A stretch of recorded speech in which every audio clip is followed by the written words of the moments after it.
Seeing the paintings by Edvard Munch here in this presentation in a fantastic environment is an eye-opener for me. And it's wonderful to see a perspective of Edvard Munch that is not dealing with the suffering and the passion and the love and the death, but rather looking at the landscapes. It's a refreshing and beautiful view of Edvard Munch, I think. For the most part, I think people know Edvard Munch as a painter of the human psyche, a painter of human emotions, and people are often very interested in his biography. One could say his psychobiography in terms of his perceived mental illness, his difficult relationships with women, and of course, that's all part of his work. That's all part of how he's known, his reputation. But what this exhibition seeks to do is look at the artist from a different perspective, look at the artist as a landscape painter. In fact, over half of his paintings were landscape or landscape themed. So that's one of the things we wanted to draw out through the various themes in the exhibition, is a way to look at the artist in a completely different light that they may not even know. Über 50% seiner Werke zeigen eben die Natur. Und man hat eigentlich immer das Psychologische der Figurenbilder in den Vordergrund gestellt. Und über das Naturbild von Munch hat man sich keine Gedanken gemacht, obwohl hier in dieser Ausstellung ja sogar das Motiv des Schreis, das wir hier als Lithografie ausstellen, eingebettet wird in die Landschaftsmalerei. Und das ist also ein Thema, was lange überfällig ist und auch zur Überraschung eigentlich hier gereicht, dass wir wirklich zeigen können, wie er verbunden war mit der Natur. Es gab in den vergangenen Jahrzehnten auch in Deutschland immer wieder Ausstellungen, aber immer war die Figur im Zentrum. Die wichtigen Ausstellungen zum Spätwerk waren vor einigen Jahren in New York im Metropolitan Museum, aber auch da war die Figur im Zentrum. Auch die Ausstellung in Paris hat sich eigentlich den ikonischen Themen des Lebensfrieses gewidmet und damit diesen psychologischen Fragen von Trennung, von Schmerz, von Tod, von Trauer. Hier in dieser Ausstellung lernen wir eigentlich einen ganz anderen Munch kennen, durch die Freiheit des Spätwerkes in den Landschaften und vor dem Hintergrund seiner Naturphilosophie, das größere Werk, der größere Bogen hin zu diesen Themen in der Aula und der Sonne als Leitmotiv. Und da erleben wir einen Munch, der deutlich zugewandter ist, der viel mehr dem Leben zugewandt ist und sehr viel optimistischer ist. Und das ist ein Munch, wie wir ihn vielleicht so ausgebreitet in so einer Fülle an Arbeiten noch nicht sehen konnten. Das macht eben die Bedeutung dieser Ausstellung aus. What is interesting in this exhibition is that you have so many different examples of how he uses nature as a part of his artistic practice. So one is that he reads and he tests and he paints outside, inside, and also that the most common perception of Munch is to see him as a figure painting. You think of the Scream and so on, but you don't think so much on the background. But like, for instance, the Scream, you see the background and how it is intertwined with the figure, and you also have his text about where he, in a way, explains it and say it's a Scream through nature. So it's very connected. I think this exhibition lifts the idea of how you can not only look inwards to the inner life, but that the anxiety can also be like an existential anxiety outwards as being part of nature, as man is being part of nature.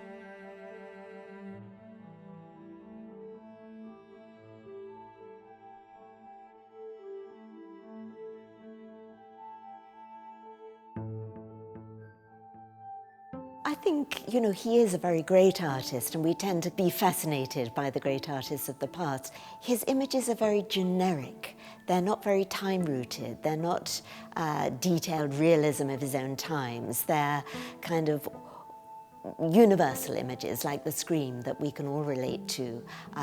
It's not set in a particular moment in time, it's abstracted, and so we can read our own issues, I think, into Munch's work. But I think that the issues that Munch were dealing with are still very relevant today. So his ideas about nature, his questioning of man's place in nature, his sense that we are all part of some larger whole rather than the sort of traditional ideas of the Anthropocene where man is in charge of nature, are all ideas that we're rediscovering today and very urgently. Munch worked with a subject that touches us non-depending on age, cultural background, or whatever situation you are living in, because he's dealing with love, life and death. And these are eternal questions that we will continue to discuss. What is interesting with this exhibition is that it shows how the landscape is also informed by our own view. It's a lot of feelings in the landscapes, how we see the landscapes. And even though we would think that we see the works in the same way as they did in Munch's time, maybe we look at the paintings in a different way now. We have a whole different kind of environment. We have an ecological crisis, so maybe we look at the painting a little bit different, but we are still informed by Munch through his paintings.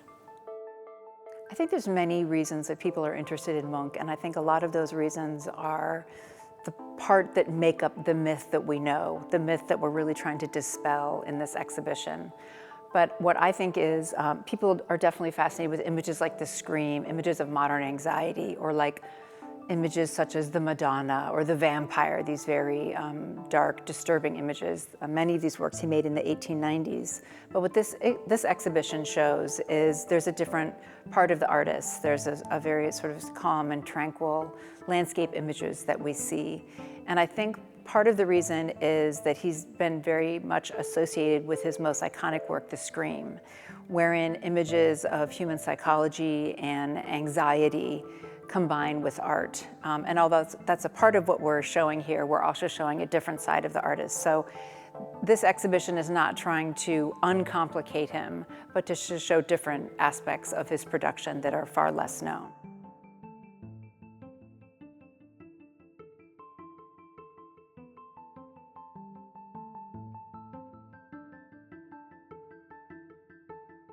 Munch had a very complex relationship to nature. He had different connections in different places he lived, as you can see in this exhibition. For example, his time on the shoreline, where he spent the summers in Åsgårdstrand. You see a lot of images of the seashore and human interactions with the seashore. He called them the lines of life. So he very much related his life to those of the shore, the Åsgårdstrand shore. He had different relationships to the landscape, for example, when he was in Warnemünde on the coast of Germany.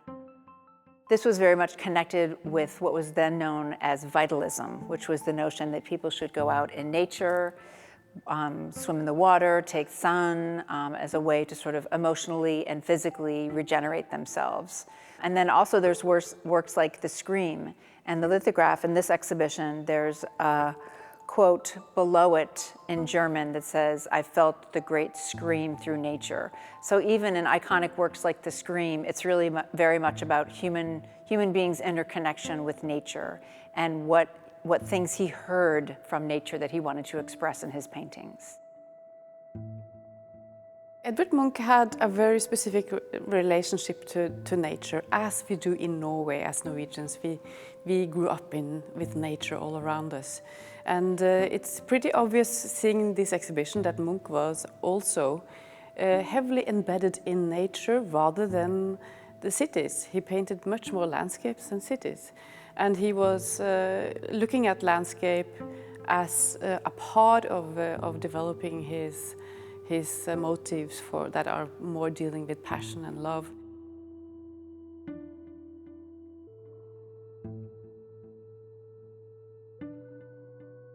From a personal point of view, nature was very important to Munch in the sense that he was a city creature during the 1890s and the earliest years of the 20th century. He lived in Paris, he lived in Berlin, he lived in Oslo, and was very stimulated by those city atmospheres. But in 1907 to 8, he has a kind of nervous breakdown, a nervous crisis. He is treated for alcoholism in this clinic in Copenhagen. And when he goes back to Oslo in 1909, he doesn't go back to the city. He wants to live in nature. He sees nature as a very restorative force. Munch was a very erudite man. He knew a lot about natural science, about philosophy, literature, and so on. I don't think he went into things in huge detail, but he got the sort of overall scheme of his work from looking at contemporary ideas in philosophy and the natural sciences. And one of the people that were very influential on Munch was Ernst Haeckel, the nature philosopher, who had this idea, it's called monism, which is that we are all part of some grand cosmic scheme, that man and nature are totally interfused, interrelated, and every element of the universe, be it organic matter, inorganic matter, is part of this kind of animated whole. And that death and life are in a kind of circular relationship, so that death regenerates new life. These were the ideas that were very fundamental to Munch, that we're all part of a greater unity and that death and life are interlinked. And so I think what he sees around him is an animated universe. And that's, he conveys through his paintings, through the energy of light, the energy of color, the animated shapes of stones and trees, and everything is in a kind of state of trembling earth. You know, it's something which is alive rather than something which is kind of secondary backdrop. Nature itself is alive, and nature itself is a player in the theatre of human life that is set in nature. Munch was an eager reader. We have a huge collection of his books at the Munch Museum, so we know that he not only did he read a lot of newspaper and really was into what was going on and the trends and the popular science, but he also has a lot of books in philosophy, biology, and evolution theory, and so on.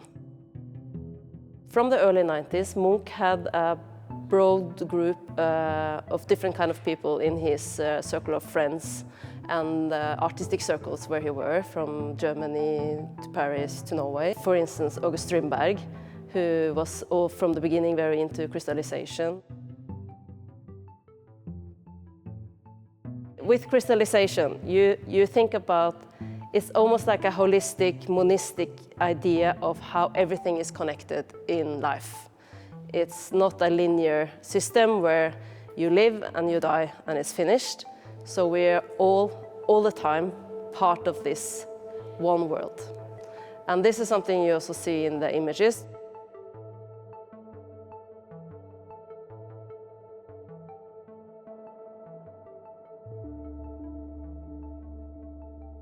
Er hat ja früh an dem Motiv des Schreis, das existenzielle, sich bedroht fühlen des Menschen angesichts der Natur, das war ja ein konkretes Erleben. Er hat einen blutroten Sonnenuntergang gesehen und dann dieses angstverzerrte Wesen gemalt, was für alle Menschen steht. Und er sagte ja, es sei das große Geschrei, was durch die Natur zieht. Und der Schrei ist also das, was ja bis zu einem Emoji heute uns noch präsent ist.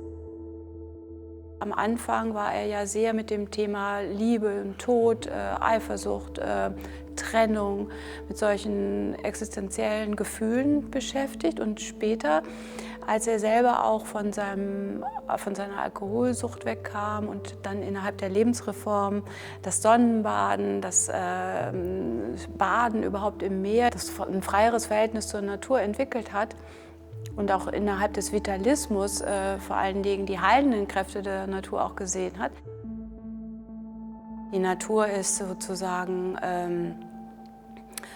allpräsent, sie ist bedrohlich. Und das wird dann entwickelt im Laufe seines langen Lebens zu einer dann positiven Kraft. Und dafür steht die Sonne. Die Sonne ist wie das Gegenüber vom Schrei. Die Sonne ist in den Aula-Fresken ein Symbol für die Erkenntnis. Die Sonne selbst ist in dem ganzen vitalistischen Umfeld und unter den Denkern der Lebensreform eigentlich das, was allem Leben erstmal Wärme und Energie gibt und damit für den Anfang des Lebens steht. Das sehen wir heute ein bisschen anders.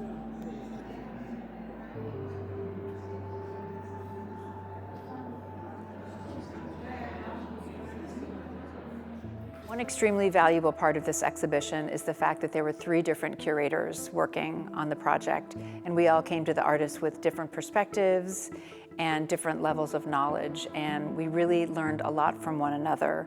And the collaboration of this exhibition, all the various sections in the exhibitions were really very well thought out. They changed numerous times through our discussions and through our disagreements, which were very fruitful and very happy disagreements. So I think this is really the product of a wonderful collaboration between the 3 institutions. For the Edvard Munch Museum, it's very important to figure and to find positions and collaborations where we can shed new light on Edvard Munch. That's what triggers us the most. And I think what we need today in today's world is a collaboration.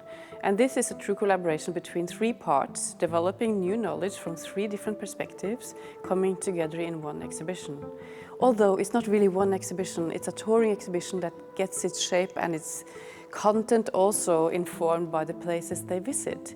So I think it's incredible to see an exhibition taking shape first at the Clarks in Massachusetts, coming here to Potsdam, and then I'm expecting to see it in a very different light also coming to Oslo.